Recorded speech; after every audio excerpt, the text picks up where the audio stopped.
I'm Dr. Ashley, And this is Sherry. and this is From Her Point of View.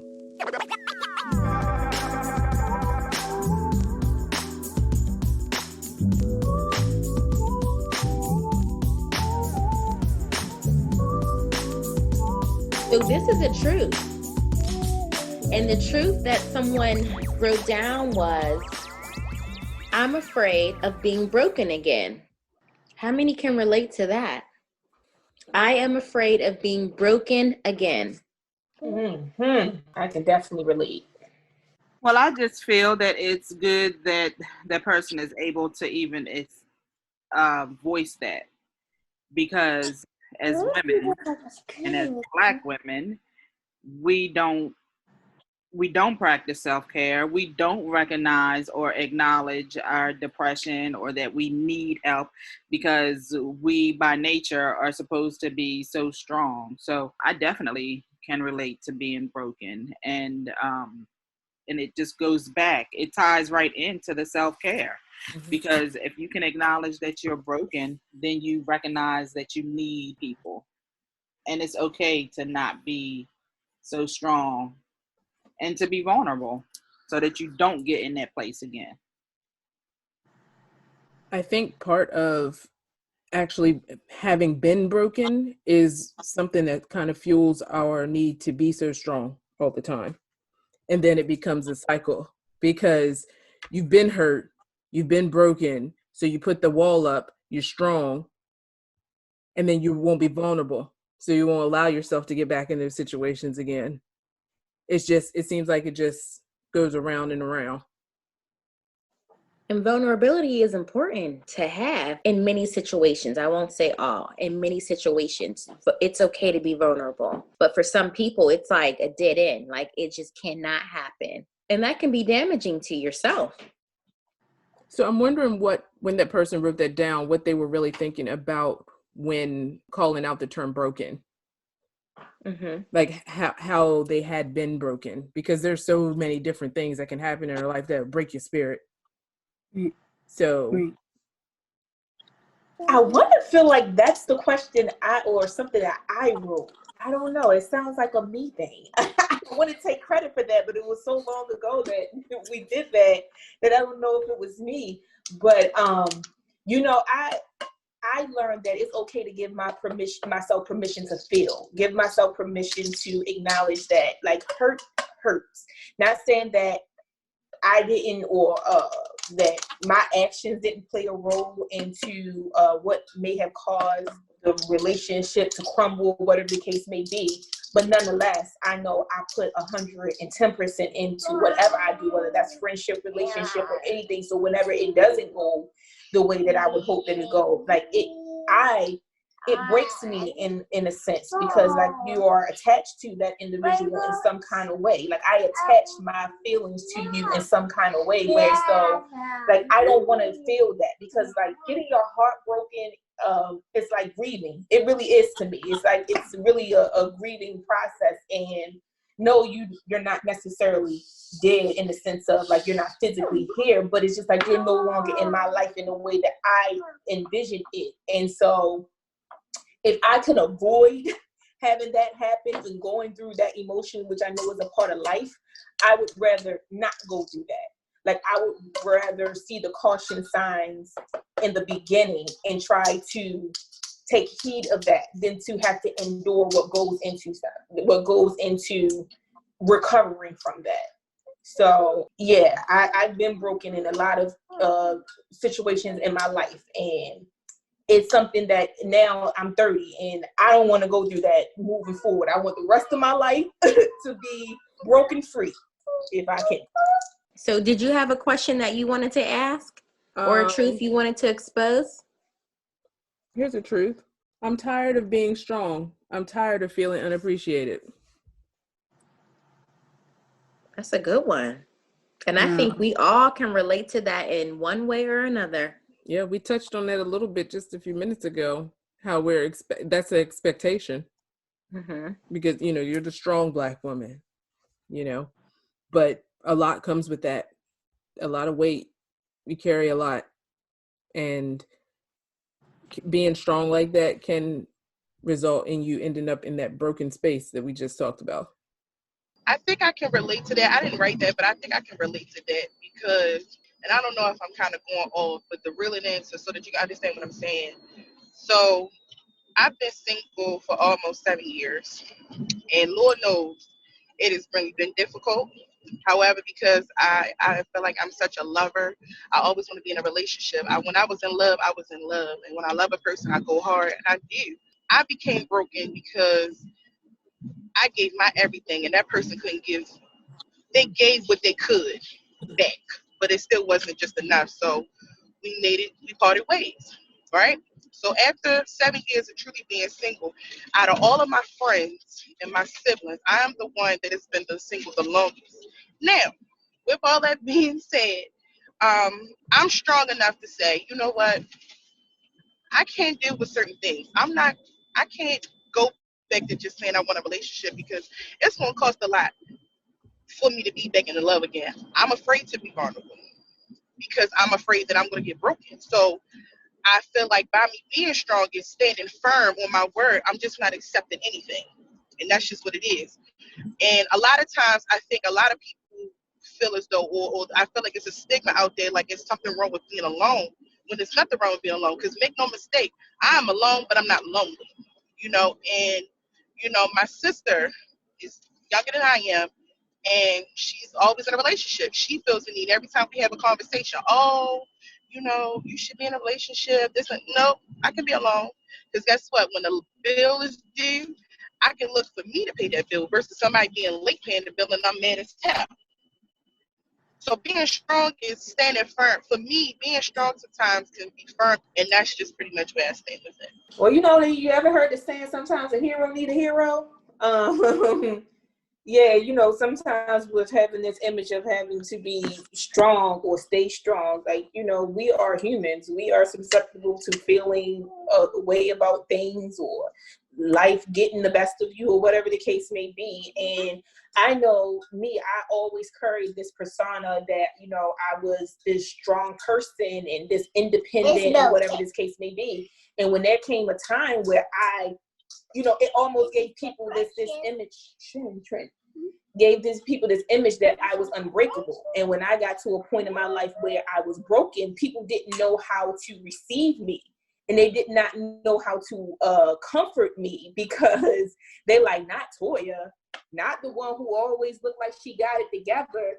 And that really makes a person feel like they have no outlet to go to when people are carrying you that way, as if you're not human, that you don't have these moments that you're not strong. It's hard to keep that image up because at the end of the day, we're human and we need outlets. Right. I come from a family where I have 6 sisters. I have 6 older sisters. They all have children, and most of them are single parents, or they were single parents. So being strong, I've always heard that from them. They have to be the strong ones. They have to take care of their kids.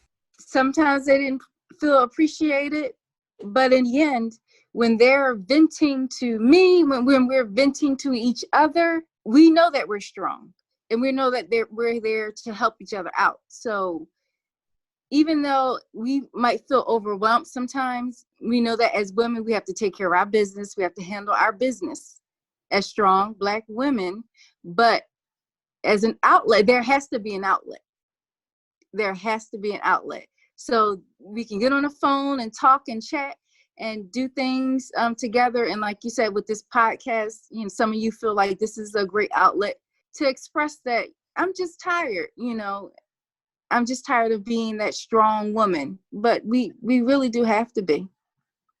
So when you are so strong and everybody knows that you're strong, there's nobody there for you. And that's how I feel. Everybody knows that Andrea is the strong one. I'm not the oldest sibling, but I'm I am the oldest sibling. And my job is to keep everybody lifted. My job is to hold everybody down. My job is to make sure that my 3 daughters that I'm raising know what it looks like to be a strong Black woman and also to be a strong Black woman themselves. But the problem in that is that nobody is there for the strong woman. So you have the weight of the world literally on your shoulders. And it gets tiring because nobody checks on the person who's strong because they're used to you checking on them. So nobody checks on the strong person. Or if they do, it's like, oh, well, you'll be okay. Or you're strong. You can handle it. But that's not what is needed to be heard all the time. Sometimes it's just like, what do you need? Or let me take a load off. Or how can I help you? It's very hard to always be that strong person. I wanted to follow up with what you said. The image of being strong, or the idea of being the strong one, sets you up, and it puts you in a vulnerable space to be taken advantage of for that reason alone, because everybody feels like you can handle it. And whether they want to believe it or not, you can't all the time. So that notion that she'll be okay, she can handle it, don't worry about her, sets you up to be taken advantage of. That's where that taking advantage of part comes from. And you don't feel, what was it? You don't feel appreciated. Yeah, I'm tired of feeling unappreciated. So let's stay there for a second. And let's talk about that for a minute. So as women, knowing that, how do we change the narrative? What is it that we can do to stop allowing ourselves to be subjective to what could be considered abuse, because we're allowing this behavior, which is not suitable for our lives? We're strong because a lot of us just have to be, and some of us just choose to be. For me, I feel like I was raised to be very self-sufficient in life in general. It has its pros and its cons, and I try to weigh those out as best as I can. And like a lot of you said, when you need someone, no one's there for you because they figure, oh, she got it handled. You know, she can take care of it. But no one can take care of everything all the time. So how do we change that moving forward? Well, okay, I guess I need a little bit more clarification on like change as far as in that we're not strong all the time. No, you can be strong. You can have the notion that you're strong. You can represent yourself as such. But when it comes down to people not being supportive to you because of that reason, how do you change that? Do you speak up and you say, hey, I know I can handle a lot of shit, but I can't handle this? Or do you say, you know what? Not today. Today's not a good day. Like, how do you change people's behavior towards you so you don't feel like you're being taken advantage of and you're not appreciated in what you do because you're the strong one? Well, see, that's the thing. I feel like where I got caught up in life is trying to change people's perspective on how I feel like they should process it. Like, I can't control how you perceive certain things, but I can control what role you play in my life. That is what I've learned. Like, I can control how involved I will be with you, because there are some people that may not get it and they are open-minded to trying to understand, and there's just some people who just don't care, and that's fine. I can't control what role or what direction you take with that, because you're not responsible for me. I'm responsible for me. So therefore, where I put you in my life, I control that narrative. And therefore I can control somewhat of my peace. Now, when you go out there in the world, for people who you don't really, probably not going past that often, or maybe people that you work with or things like that, like sometimes that can probably be a little subjective, because it's just like, that's your workplace, that's where you got to go at. But even still, I know what role I play with how I'm going to interact with you, you know, if I'm going to be near you or whatever the case may be. So I think the way that you change that, to me, is positioning yourself around people that are good for your energy, and maybe disassociating yourself or distancing yourself from people who doesn't bring you any good. Mm-hmm. That's a good point. And I honestly don't have no answers, to be honest with you, because I am that one. I am the one who is the strong one. But my daughter said something to me who I happen to think she's a little wise for her years, and she is one of my best friends. And she said to me, "You get into this depressed state because you are too nice to people. Hmm. You give all of yourself to people." And it's making me emotional because I'm always the one that gives the advice. So hearing that from my 25-year-old daughter really struck a chord with me, because I'm thinking that I'm doing good in the world. I'm there for my kids, for my family, for my friends. I'm there. But she really made me think, like, yes, I'm being depleted because I'm giving all that I have to other people who don't appreciate it.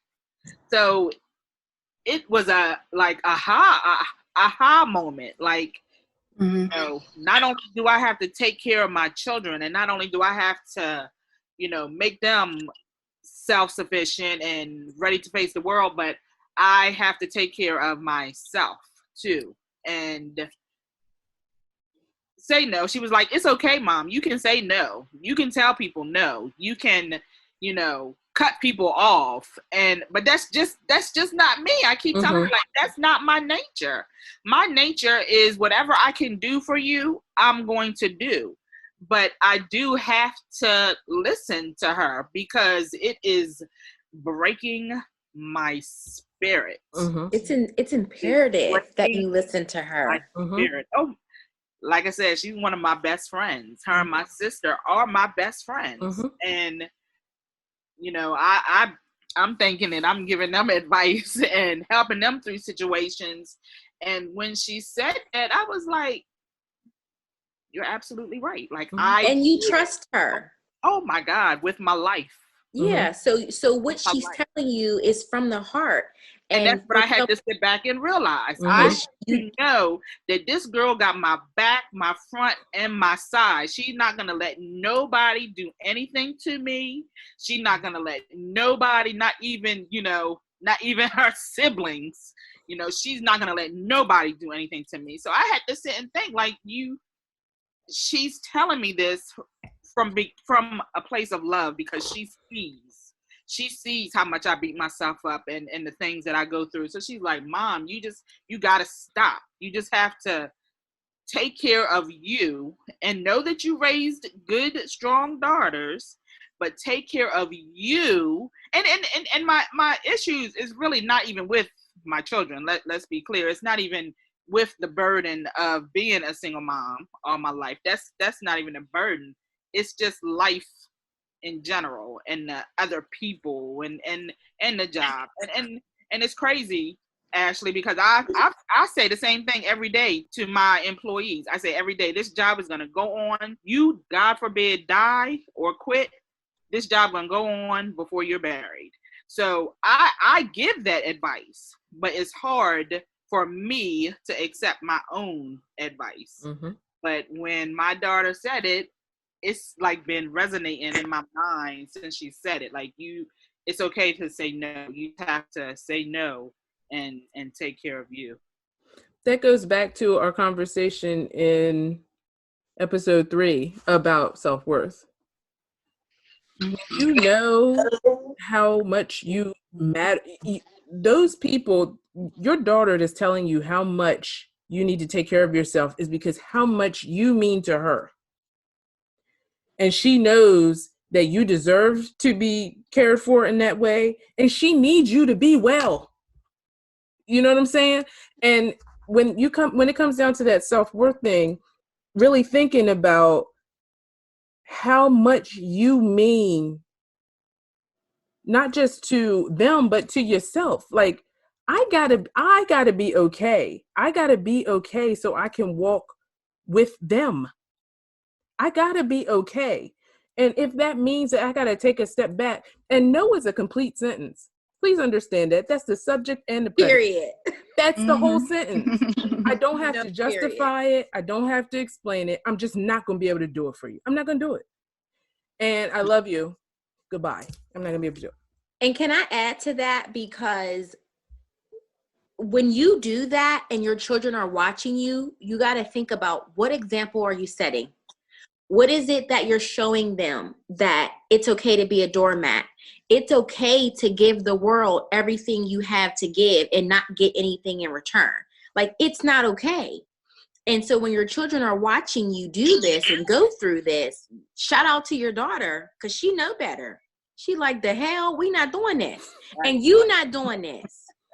So that's why I said, and you trust her. So when you're getting sound advice from somebody who you know loves you down, okay, and trusts you down, you don't have a choice but to take that advice and take it to heart, to say, you know what, she's right. Yeah. She made a great point. I am going to do whatever I need to do to turn that around, because I want to be a better example for her and for the other people that are watching me, because you can't give me what you're not doing for yourself.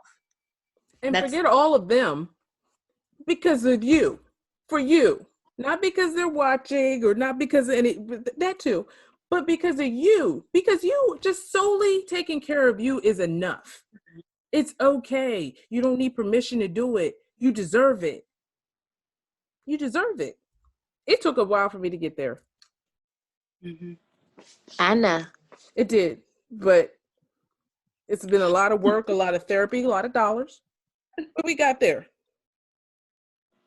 But like she said, it's okay. Getting there. And you, no is a complete sentence, period. That's it. No, period. There's no reason why you don't deserve that. Even if you do deserve that, Yeah, you're not giving it to you. Like, no, period. And all of this dialogue is good, and it's easier said than done. I know that. But it's good that we're having the conversation, and that we're bouncing the ideas off of each other, and that we're sharing it with the listeners as well, because then they can also see, like, there's a platform. There are other women that feel the same way that you do. They're walking through the same struggles that you're walking through, but you need to build that camaraderie. And just like two of our participants said, I called her, or she showed up at my house, or things like that. You need that. You need that to just know that you have that support out there, even if it's a phone call, a stop by, a rose, a bag of chocolates, whatever it is. But I got you, and I hear you, and I'm walking with you. I done preached the word today. I think we only have a few more left, but you ladies are great. You're providing great content. And we hope that this session is therapeutic for you guys. Definitely is me. Okay. So if we're ready, here's the question. You ready? Is it ever too late to start over? Whether this be in a relationship, a friendship, rebuilding, or rebranding. Is it ever too late to start over? I'm going to say no. I agree. It's never too late. Never too late. It's never too late. I'm still learning stuff about myself. Okay, I went, it was a couple weeks ago, Kiara, I called my best friend, apologizing. I was like, I was such a selfish friend. Like, you know, and she's like, it's okay, Toya, it's okay. And like, you know. She apologizing from years ago, y'all. I mean, years. And I'm like, I don't even remember some of this stuff, but okay. Let me have my truth moment here. Let me confess and get these demons off my chest. Because I'm like, oh my God. I was like, you dealt with me? But I say all that to say, once you recognize it and you address it, you have to change it. You know, once you acknowledge that this is not good, or that it needs improvement, or whatever the case may be, whether it's friendship, relationship, like you shouldn't, I would say, go back to the way that you were once you realize that that's not effective. So yeah, I think you should always be able to start over and be the new and improved person that you should aim to be, I would assume. So nope, never too late. I think it's an ongoing process. We're always reinventing ourselves and evolving and learning and doing things differently. No, it's never too late. I agree. I'm probably the oldest one on this group, but I feel like you are always learning. I try to learn something new every day, honestly, every day that I can share with my employees or I can share with my children. And I'm a great advice giver, whether I can take it or not is a different story, but I'm a great advice giver. But yeah, I think you can always start over. If you have a passion, I say follow it. If you have a vision, by all means, jump out there and do it. Never too late. Now, this is so off topic, but I got to give credit when credit is due. Is it Andrea? Is how you said? Now, when you said you had a 25-year-old, I had to zoom. I know I had to take a sip of my drink. Like, what? Huh? I do. Thank you. Jeans, darling. It's in the jeans. Thank you. I have a 25, a 20, and a 14.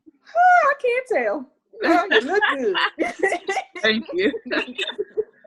So do you want to give us something? Because I only got 2 more. Okay, here we go. Here's a question. Are you on the path to living your best life? Well, goddamn. I'm going to say that post-COVID, I will be living my best life. I feel like, as I said, this time of the year is always the worst for me, but it's also a time when I reevaluate things and think what I want to do differently and how I want to proceed.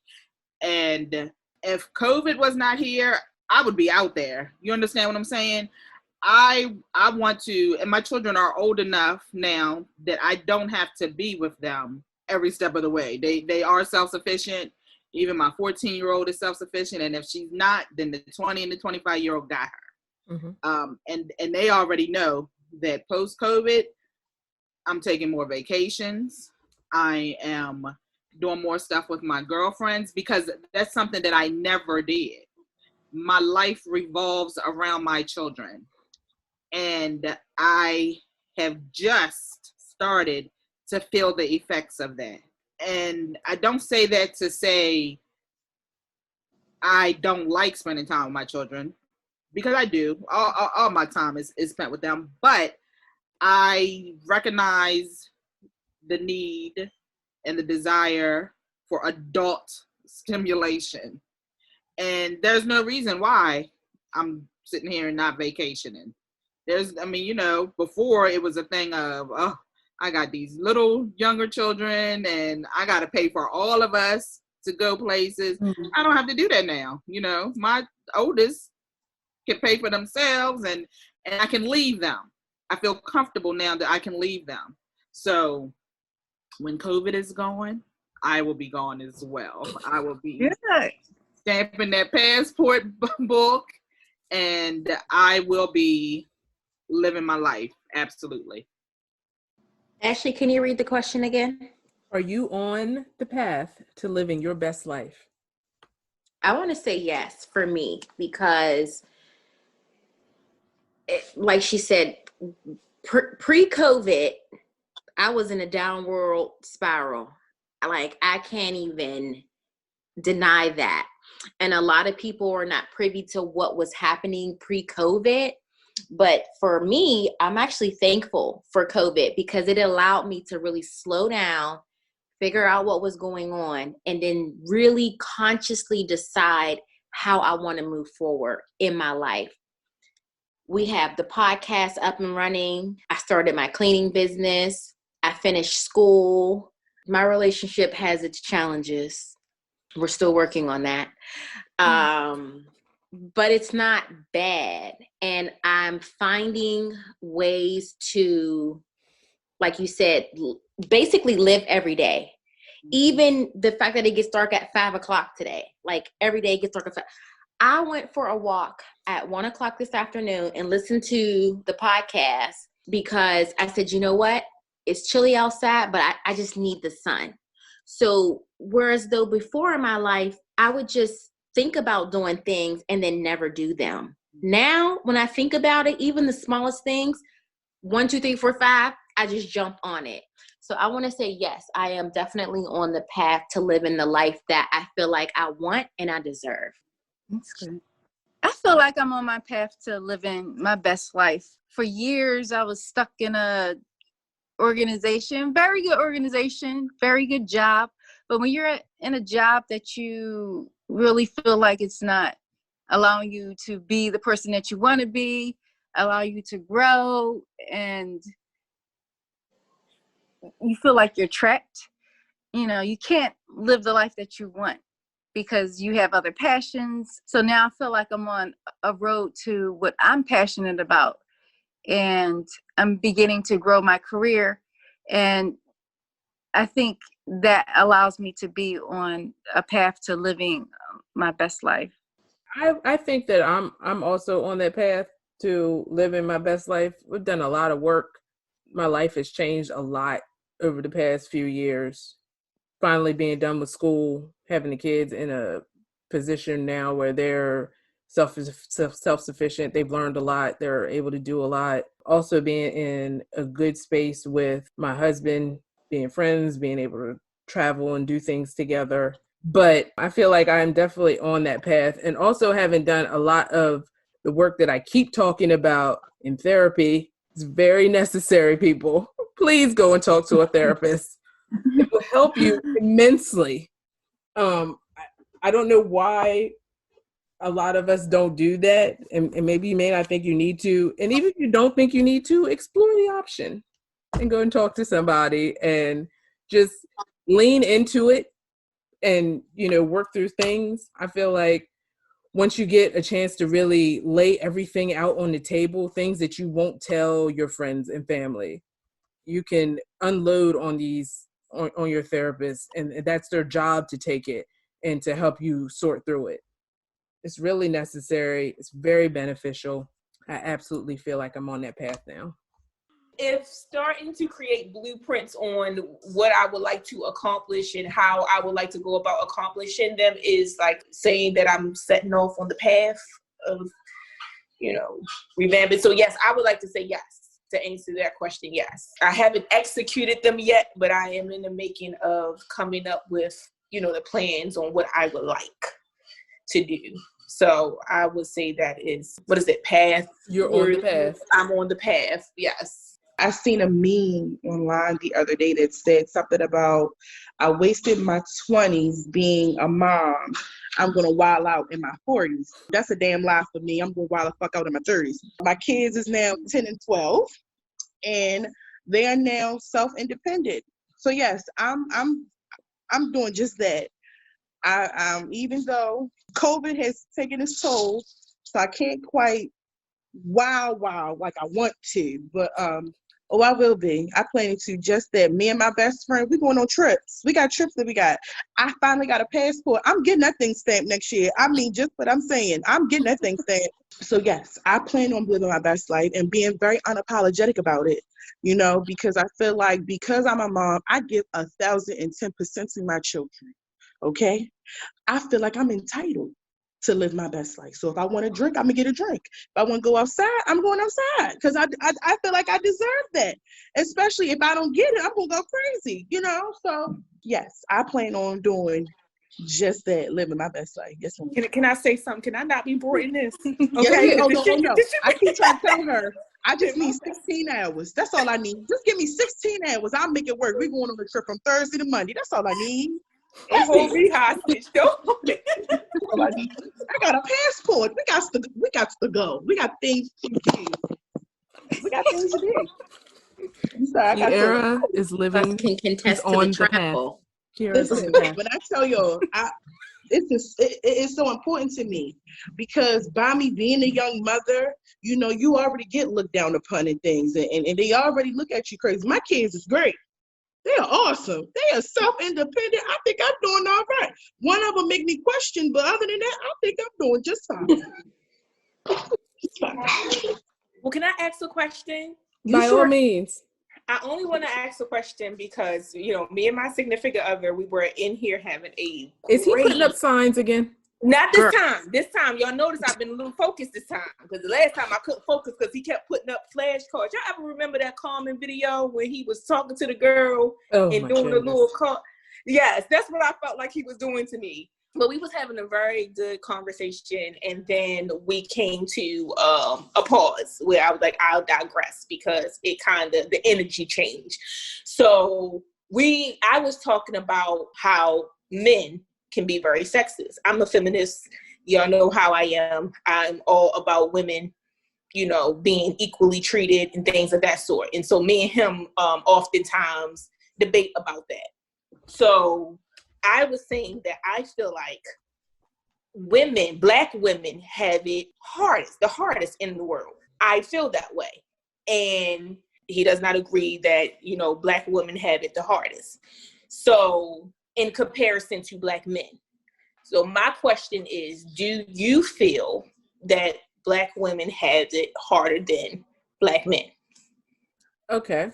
I'm glad you asked that. I'm going to write that down for another conversation for our joint, when we do our co-ed. That's a good question. I think that Black women have it hard. And I think that Black women take care of Black men. So whatever they have going on, we're carrying it on our backs as well. We're actually probably trying to take it off of their backs and carry it for them. So I would have to say that I do not believe that they have it harder than us. I feel like everything that they go through, we go through, and we carry whatever they've left behind. So whenever they're going through getting shot by the police, we're taking care of their kids and raising their sons. Whenever they're losing their jobs, we're picking up the slack and working 2 or 3. Whenever they are dealing with incarceration, we're making sure that everything is held down while they're in. So, and not to mention that we have our own fight that we still have to go, go in accommodation with that, and that's why I wanted to make my point on that. That's not to take away that whatever fight that you're enduring, you're not going through it. Yes, absolutely. I feel like our Black men have it hard. But I agree with you wholeheartedly, Ashley. Like, I stand firm on that. But that's not to disregard what you go through either. No. Ashley, I was thinking the exact thing that you said, that unfortunately, yes, our Black men are targets out here in these streets. However, who is holding these Black men down in these streets? We are. When we lose our Black men, who's out here doing these marches? Who's out here organizing? Who's taking care of the kids? When they get incarcerated, who's making sure their commissary is stocked? Who's taking care of their kids and their other kids? We don't just take care of our own kids. We don't just take care of our own kids. We're taking care of their other kids as well. And even when they disown us, Andre, like, we don't have the option to say, you know what, I'm not going to support you. I don't have that option, because I still have a son that I got to raise that's a Black man. I still got a daughter that's a Black, you know what I'm saying? So we don't have the luxury to be able to disown y'all even when y'all disown us. We give birth to y'all. Right. You're absolutely right. I got into a disagreement with a friend, and it was a business issue. And he totally took it personal. I was like, ho, ho, ho. Like, we have a personal relationship. So what we doing with this business, or, this business venture that we're doing, has nothing at all to do with us personally. But he began to attack me personally. Even in that, I'm still maintaining my cool, because I know that if I lose it too, it's gonna be some issues. So I'm still maintaining my cool, but that goes to show how we hold down our men, even when they're wrong, even when they treat us bad, we still holding them down. So I agree wholeheartedly that the Black woman is the lowest on the scale. We are the lowest on the scale, absolutely. Mm-hmm. Even in the corporate world, I feel God, don't start even there. In the corporate world, I feel like at times we are underpaid and they get the most, you know, and we could have the same qualifications and you'll still be, the black man will still be able better to get it. And meanwhile, we get the bottom of the barrel because we're a woman. Yep. You know, we're the battery. That's my take on that. We're the battery. And I feel like we are low-key the operation on how you're able to get X, Y, and Z. You may execute it every day, but I'm the one that's going to sit here and make sure your clothes is clean.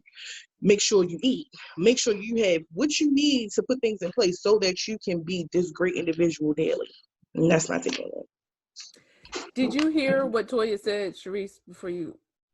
I didn't hear the question. No. Toya. Yeah, so my question was, do you think that black women have it harder than black men? Yeah, we take care of everybody. So you didn't miss a beat. And then We take care of everybody. It's been like that for years, generations after generations, holding it down. Yeah.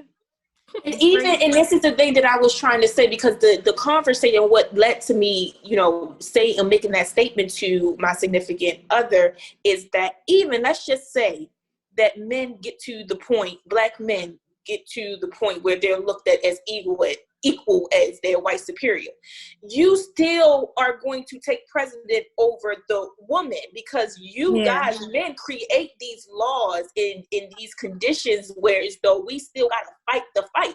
So even when you are put in this position of hierarchy, we're still under that. You don't look at us as equal. So that's another battle that we still would have to fight within itself.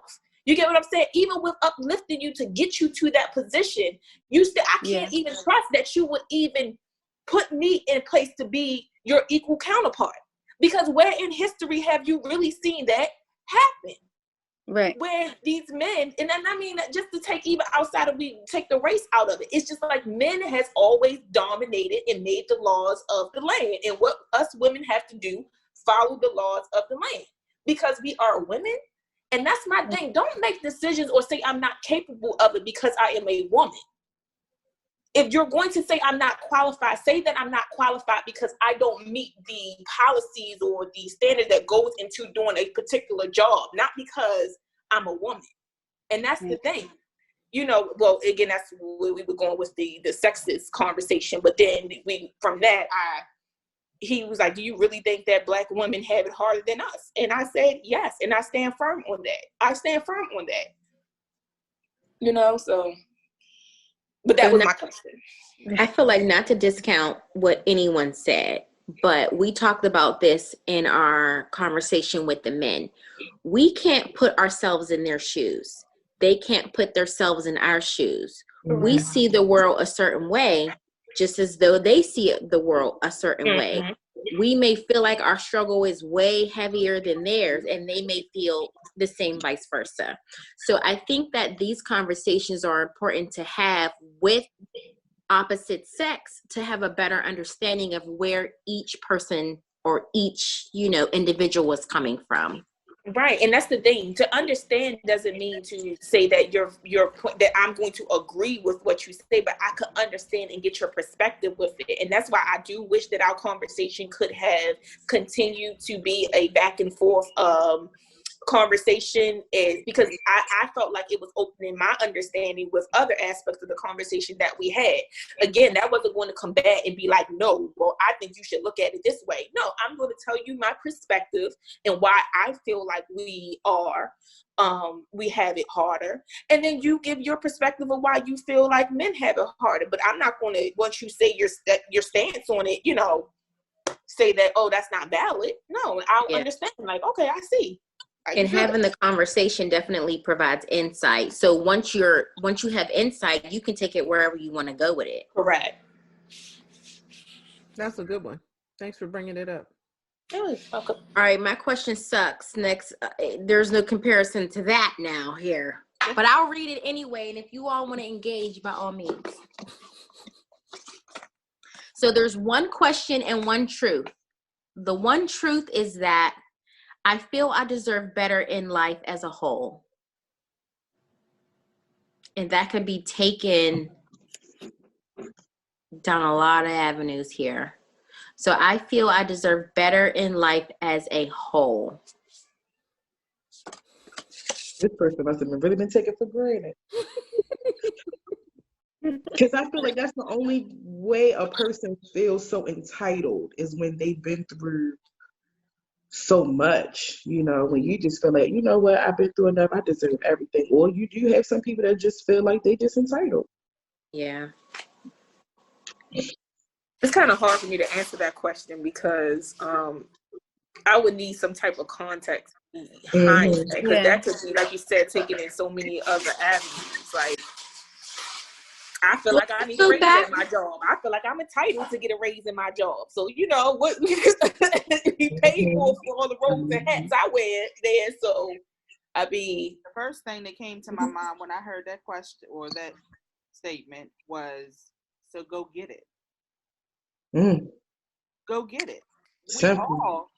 We all are entitled to the best, but we're not going to get the best if we don't go get it. Yeah. And that takes us back to the question that Ashley posed, which was, do you feel like you're on the path to your best life, basically? So for this person, what other advice would you give to them other than just going to go get it? Live your truth. Unapologetically, live your truth. Do not think about what other people say, think, or feel about you, because at the end of the day, you are the only one that matters. Live your truth. That's it. And you're the only one that can change your life. You're the only one that can change your life. You have to make the moves. You have to make the decisions to make it better. You can't let anybody hinder that. So it's on you. You have to be okay with the fact that when you make this decision, you can live with it outside of hearing other input in it. I like your response, Andrea, because I'm that kind of person. I'm going to go get it because I feel like I deserve it. And I don't feel like, every now and again, me and my best friend have conversation of how we value our parents' opinion so much, where it kind of make you feel like you got to change your answer a little bit because you like, well, am I making the best decision? Just because they may think it's your best interest may not be truly your best interest, and that's okay. And that's really okay. I almost missed out on buying a house of my dreams nearly because I had told my mom, and she said, well, I felt like you should have looked more. I could have missed out on my house. I really had to step out on faith and say, you know what, God, I'm a woman of God. I'm a woman of years. And if this is for me, it's going to be just strictly for me. And I made that decision strictly on my own. So I agree. I just feel like you had to do it unapologetic, whether people feel some type of way or not, because I'm going to do a decision that it best interests Kiara, what's in my best interest. And if you don't like it, you either respect it or you keep moving. And that's just that simple. And it's definitely planning and setting your own tone and your own bar and your own standards. Because I think that if you challenge yourself, whereas though you set this bar and your goals for you to achieve and not basing upon what other people expect from you or what other people may have this idea what your goal should be, like you're going to go out there to get it because you want to get that for yourself and you want to accomplish that. So if I set my goals and my standard for what Toya wants to accomplish, then I ain't got time for nobody else's opinion and their views and what they think I should be doing. No, because I got things I've got to do. I'm entitled to that. And it's okay to be entitled and speak and walk in your truth and your confidence. So own it. Own it. Period. Go get Period. Own it. Get it. Okay? So that's actually a segue into the last question, which was presented. And it says, in my relationship, I'm not sure whether to leave or stay. It no longer serves me. I'm not sure if I should stick it out. What should I do? Nobody can tell you what to do in your relationship. If you feel in your spirit that it is draining you, if it becomes too much work, if you are giving more of yourself than you should be, then that's your answer. You shouldn't look for the answer from someone else because it's a lot of single haters out here who want to see you single. Okay? So you can't go by what I say. I may say, listen, relationships are for the birds. It's great being single. But I may be saying that because I'm hating on the fact that you're in a relationship. Mm-hmm. So you can't go by what somebody else says. That's you gotta evaluate that on your own. But this person mentioned, and she said it out loud, that it no longer serves me.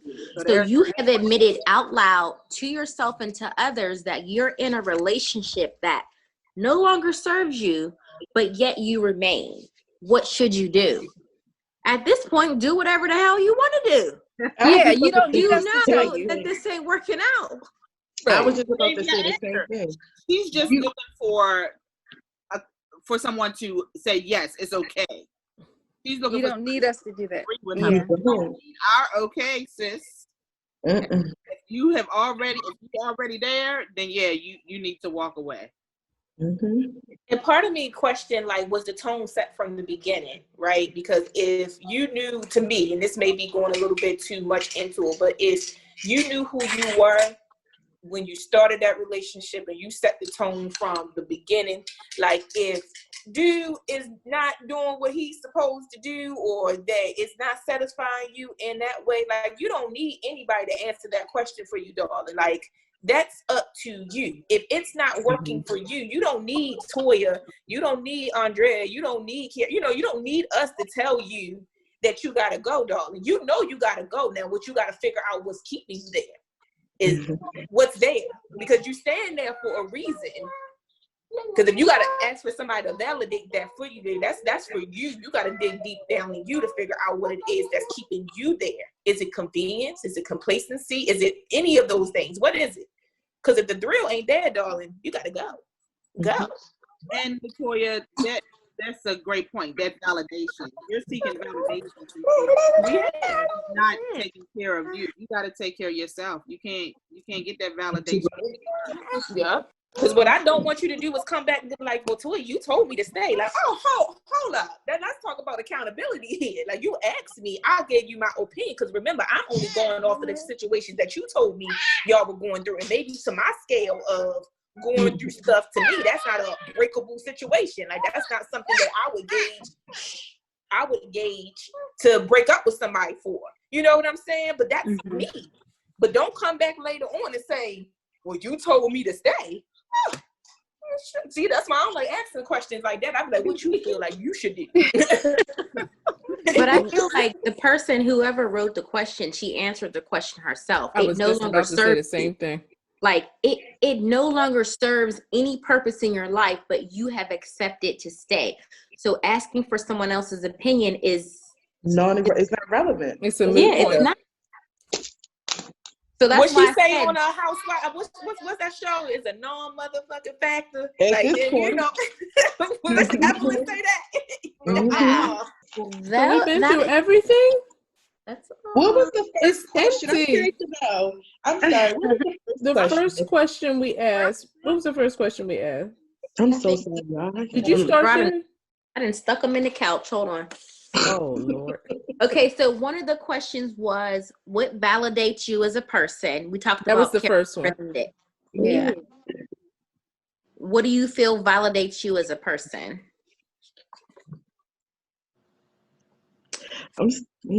Okay, what's the next question? You were on. You actually didn't miss a lot because you were on when we did the marriage. The marriage. Okay. And then one of the truths was afraid of being broken again. You were present. Oh, I see. Mm-hmm. What about the one about if you could go back to a time in your life for a redo? At what point would you go back to and why? Did you hear that one? No, that's not. Oh, child. I would go back to my teenage years. And I would simply go back because, but you know what? I don't know. Because if I'm not the same person I am now, then I wouldn't know what this. I would go to my 16-year-old self. And I would go to my 16-year-old self and tell myself, you are loved. You are beautiful. And you don't have to have people tell you that all the time. Yes, you want to hear it. But even if you hear it, know it too. Know it. You don't have to just have anybody just to feel like you're beautiful. I accepted so much so young because I didn't think I deserved it. And now that I am this age, I now feel like, yes, I do deserve better. I do didn't deserve what I went through, but I went through it because of I didn't feel beautiful. And now that I do, Fuck them I'm all. beautiful.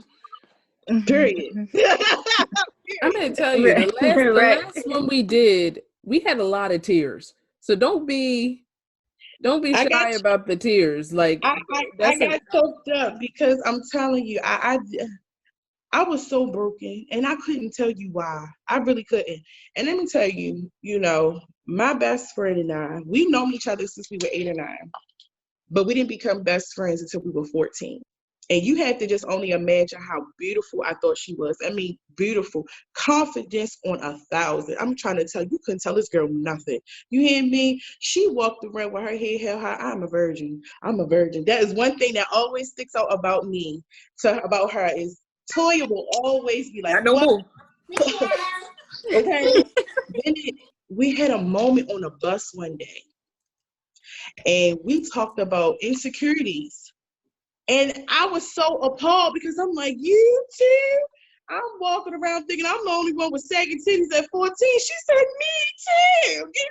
So I'm trying to tell you, Own it your was truth, such, darling. Listen, ain't and having a friend like her really after a while helped my confidence because she really saw something in me and still do at times when I don't see it. And it meant a lot to me to see somebody who I thought and everybody else thought, oh, this girl got it going on. She had a big butt. She wasn't even one of them people where she let that attention draw her. Like, she was like, I don't care about nothing about that because all they care about is just that, my butt, nothing else. I loved that about her. I loved it.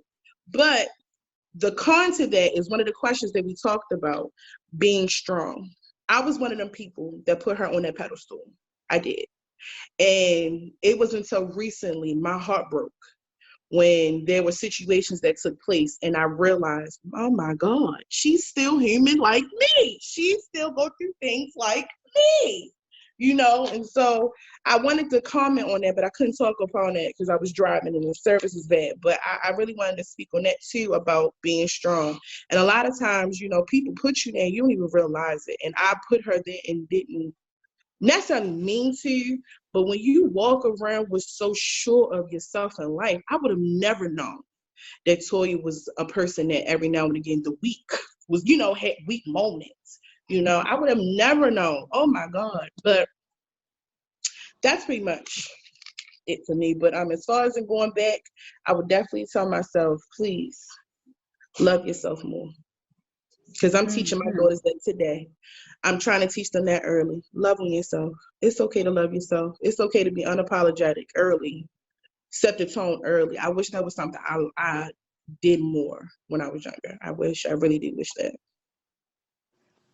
Kiara, you the person at the meeting that everybody be rolling their eyes at because they was about to get off at this right time because they came on time and they thought they was about to get out the meeting early and you come. You be like, oh, here she comes. I don't never had no Zoom in. I don't know how that goes. You bestie. No, we need to share the love. We need to share the love. Kiara gave a good closing point with loving yourself and being unapologetic in doing that. What other advice would you all provide to our listeners as we close out the conversation? Make your own decisions in life. Don't worry about what other people have to say. It's your life. It's your path. It's on you. I would say you can start over 1,000,000 times, just as long as when you start over, you're starting over being a better you and learning about you and applying those things. That's what I would say. Mm-hmm. I would say don't be afraid to be vulnerable. It's nothing wrong with being that strong Black woman. It's nothing wrong with holding everybody around you down. But be vulnerable enough to accept and ask for help. Well, ladies, we appreciate you. That was amazing. Our Okay, that's gonna listeners be a will good appreciate episode. you as well. You're welcome. That was great. It was awesome. I'm glad you all took the time out this evening to share this conversation with us. Hope you've all been listening and are up to date from season 2. This Yeah. platform is beautiful. I love it. I look forward to your content. I'm glad I was able to be a part of some of this magic that y'all are creating, and I just hope that this goes further and further and further. God bless it, please. Thank y'all. Yes, thank y'all. Thank you for inviting me. As I said, I would have came home, it's dark at 5:00. I would have came home, fed my child, and I would have been in the bed watching Family Feud or something. and that's another thing. We have to create hobbies and things to occupy our minds, because those of us or anybody who deals with depression and anxiety, we get complacent and we get comfortable in being depressed and full of anxiety. Mm-hmm. Having hobbies and having girlfriends is amazing. So thank you for inviting me, and I hope to be invited again. Of course. Okay. This thing is doing things that we did not expect. Okay, so Good. we just trying to rise to the occasion. And you will. You Very will. good. All right, ladies.